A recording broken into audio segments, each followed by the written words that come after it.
धन्यवाद पैनल पे बोलने का मौका दिया। पैनल पे आए हुए सभी सम्मानित सदस्यों को मेरा नमस्कार। आज का हमारा प्रोग्राम सीखो सिखाओ कमाओ जो प्रोग्राम है उसमें हम प्रगति सूत्र के कुछ पॉइंट्स पढ़ रहे थे। हमारे सफलता के 10 मंत्र कंप्लीट हो चुके हैं। आज हम पढ़ेंगे 3 कार्डिनल रूल्स। 3 कार्डिनल्स रूल में हमारा पहला रूल है, कभी भी किसी दूसरों के पति पत्नी पैसा और आत्मसम्मान के साथ खिलवाड़ नहीं करना तथा बिजनेस में शराब का प्रयोग नहीं करना। दूसरा हमारा कार्डिनल रूल है, कभी भी डाउन लाइन या क्रॉस लाइन के साथ नेगेटिव बातें नहीं करना। तीसरा है, अप लाइन से पूछे बिना कोई नया काम नहीं करना। जैसे हमें किसी वाहन द्वारा सफल यात्रा करने के लिए ट्रैफिक रूल्स का पालन करना पड़ता है, वैसे ही हमें समाज में सफलतापूर्वक रहने के लिए सामाजिक रूल्स का पालन करना पड़ता है। ये नियम जिंदगी के हर क्षेत्र में लागू होते हैं। किसी भी देश में रहना है तो देश के कानून को मानना होता है। हम किसी भी क्षेत्र में हों, हमें उस क्षेत्र के कानून को या रूल्स को मानना आवश्यक होता है, तभी सफलता प्राप्त कर सकते हैं। ऐसे ही हमें स्वस्थ रहने के लिए शरीर को कुछ नियमों का पालन करना होता है। ठीक इसी प्रकार हमें नेटवर्क मार्केटिंग में बड़ी टीम बनाने के लिए और बड़ी सफलता प्राप्त करने के लिए तथा टीम को जोड़े रखने के लिए तथा टीम में अपना सम्मान बनाए रखने के लिए भी ये रूल्स जरूरी हैं।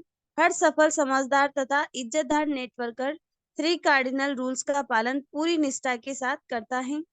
और अगर कोई जाने अनजाने में नहीं पालन करता है तो पहले अपना सम्मान खोता है, फिर अपने ग्रुप को खो देता है।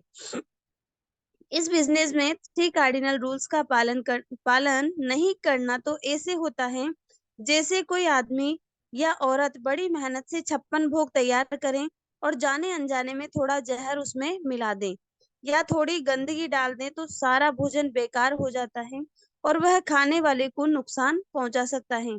इसलिए हर नेटवर्क मार्केटर को अवश्य ही इन रूल्स का पालन करना चाहिए। 3 कार्डिनल रूल्स का पालन किए बगैर वह इस नेटवर्क मार्केटिंग क्षेत्र में सफल नहीं हो सकता और टीम के अंदर सम्मान भी नहीं पा सकता। अतः नेटवर्क मार्केटर को निम्नलिखित 3 कार्डिनल रूल्स का पालन करना ही होगा, अन्यथा किसी भी वक्त वह अपना तथा अपनी टीम का नुकसान कर सकता है। 3 कार्डिनल रूल्स इस प्रकार हैं। नंबर 1, never hurt anybody's ego, spouse and money. कभी किसी इंसान का अहम, पति पत्नी और पैसे को आघात ना पहुंचाए तथा टीम में कभी भी मदिरा का सेवन ना करें। हम बारी बारी से सभी पहलुओं पर चर्चा करेंगे। सबसे पहले हम ईगो को लेते हैं। नंबर 1, अहम या ईगो। हम लोगों के बिजनेस में हैं और हर इंसान का अपना एक अहम होता है। अगर हम नहीं रखते हैं तो हमारी जबान से, शरीर से कोई बात या हरकत ऐसी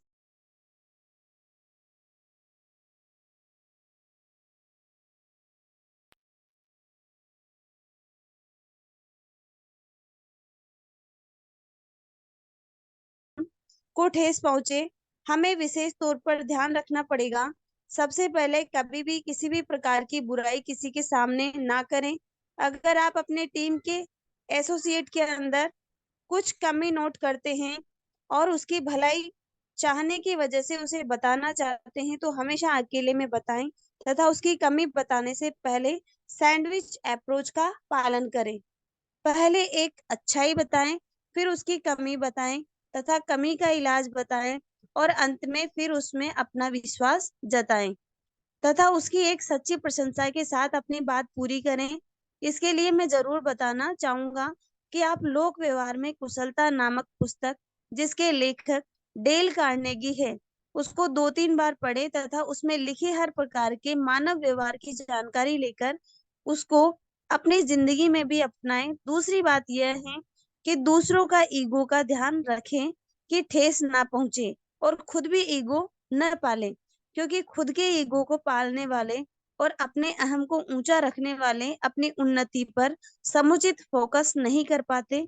दूसरों के ईगो को भी हर्ट ना करें। इसमें सेकंड है never have I on any body spouse, किसी के पति या पत्नी के प्रति कुदृष्टि ना रखें। दोस्तों, यह बिजनेस एक बहुत ही नोबल तथा चरित्र निष्ठा वाला बिजनेस है। किसी भी हालत में कोई भी इंसान बिना चरित्र निष्ठा के ये बिजनेस नहीं कर सकता है।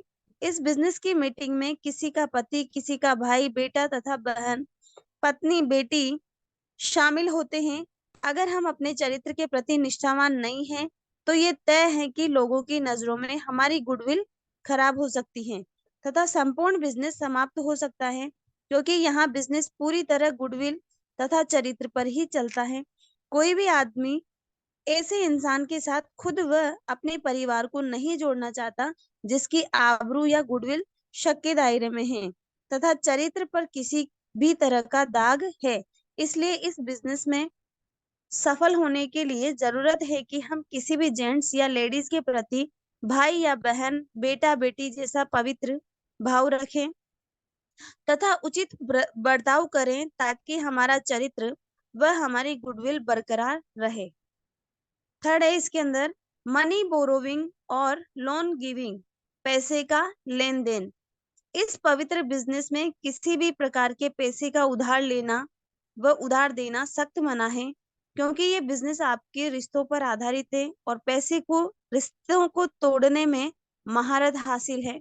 इसलिए इस बिजनेस में पैसों लेना और देना सख्त मना है। दूसरी बात, ये कैश एंड कैरी बिजनेस है। यह इकलौता बिजनेस है जिसमें किसी प्रकार की इन्वेंट्री नहीं रखी जाती है। ना ही हमें इस चक्कर में पड़ना चाहिए, क्योंकि अगर उधारी के लेन देन के चक्कर में पड़ गए तो हमारे रिश्तों में खटास आ सकती है। दूसरा, हमारा जो मुख्य काम है, जैसे टीम बनाना व उनको कोर बनाना तथा लोगों के काम पर फोकस करना, वो नहीं हो पाएगा तथा मकसद से भटक जाएंगे।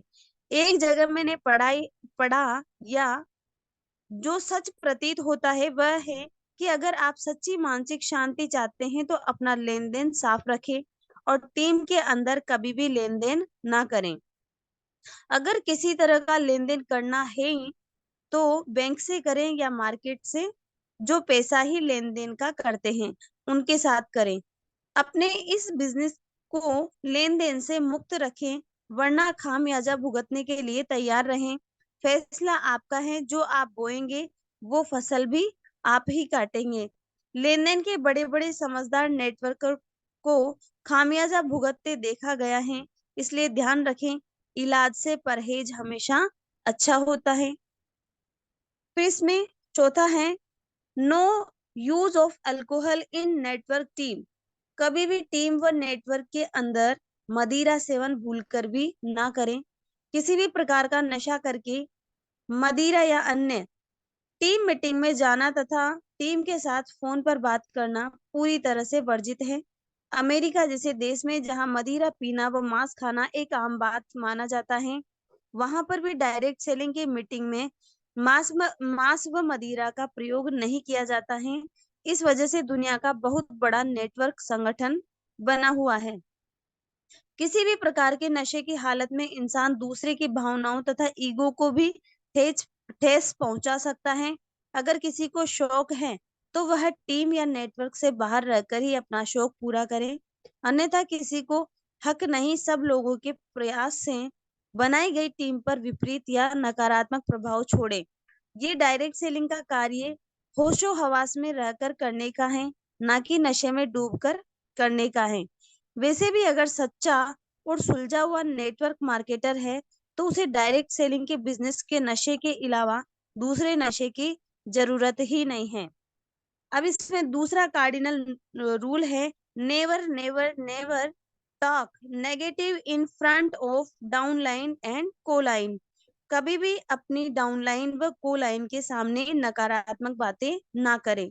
यह बिजनेस सकारात्मक बोलने तथा सकारात्मक सुनने का बिजनेस है, इसलिए कभी भी अपने डाउनलाइन तथा को लाइन के सामने किसी भी प्रकार की नकारात्मक चर्चा ना करें, क्योंकि कोई भी नकारात्मक चर्चा तथा अफवाह आपकी टीम व आपके अपलाइन की टीम को तबाह कर सकती है। इसलिए कहा जाता है कभी भी किसी टीम के बारे में नेगेटिव बात ना करें। गांधी जी ने बोला है, बुरा मत देखो, बुरा मत सुनो, बुरा मत बोलो। लेकिन डायरेक्ट सेलिंग सिद्धांत कहते हैं कि बुरा मत सोचो। देखने में आता है बड़े बड़े सीनियर लेवल के मार्केटिंग लीडर भी अपने को बड़ा बनाने के लिए या अपने अहम की संतुष्टि के लिए अपलाइन तथा सिस्टम के बारे में नकारात्मक बातें करते हैं, जिससे पहले तो लोगों की नजरों में उनकी इज्जत कम हो जाती है। दूसरे, ऐसे इंसान से सब लीडर बचकर रहना पसंद करते हैं। किसी भी लेवल पर किसी भी वस्तु, प्रोडक्ट व सिस्टम के बारे में कभी भी भूलकर भी नेगेटिव ना सोचें। बोलना तो बहुत ही दूर की बात है, क्योंकि नेगेटिव सोचकर या बोलकर आज तक कोई सफल नहीं हुआ है। किसी भी एसोसिएट की कोई भी एक नकारात्मक बात उसके बने बनाए बिजनेस को तहस नहस कर सकती है। इसलिए किसी भी प्रकार की नेगेटिव बात सोचना व बोलना सख्त मना है। अगर बहुत ही आवश्यक है, कहीं कुछ सुधार या इम्प्रूवमेंट की जरूरत है, तो हम वे सब बातें अपने सफल सशक्त अपलाइन के साथ शांत स्वभाव से सुधार व सॉल्यूशन पर चर्चा करें। किसी भी प्रकार की नेगेटिव समूह चर्चा व अफवाह फैलाना निंदनीय है। इसलिए सपने में भी नेगेटिव बात ना करें।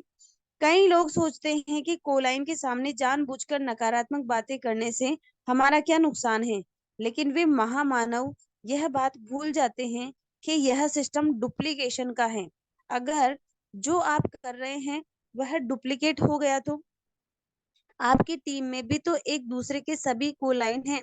वे भी आपको देखकर व सुनकर एक दूसरे की कोलाइन के सामने नेगेटिव बातें करने लग गए, तो क्या होगा? सब खेल खराब हो जाएगा। इसलिए हर हाल में सकारात्मक सोचें। थर्ड है, before doing in thing new check with your successful upline. तीसरा कार्डिनल रूल है, कुछ नया करने से पहले अपने सफल अपलाइन से सलाह लें।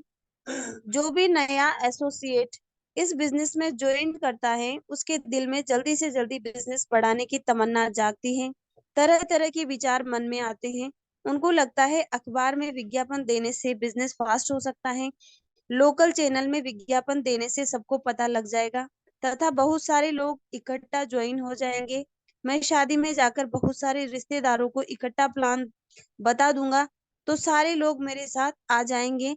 लेकिन ये परंपरागत व्यवसाय नहीं है, इसे करने का तरीका अपना है।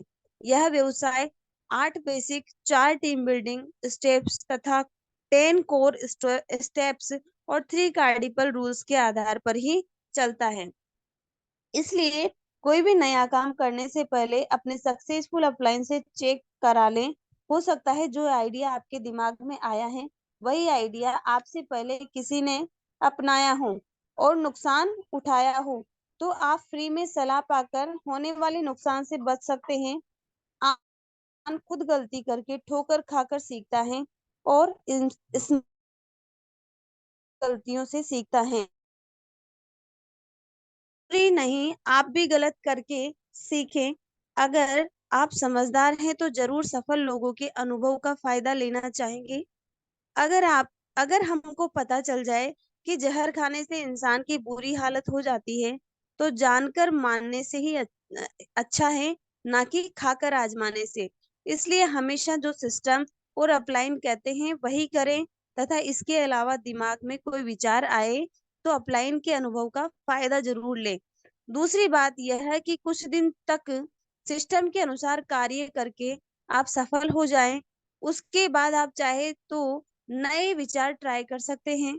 जो सिस्टम आज तक हजारों लोगों को सफलता दिला चुका है, उस पर विश्वास करें तथा उस पर अमल करके अपनी सफलता सुनिश्चित करें।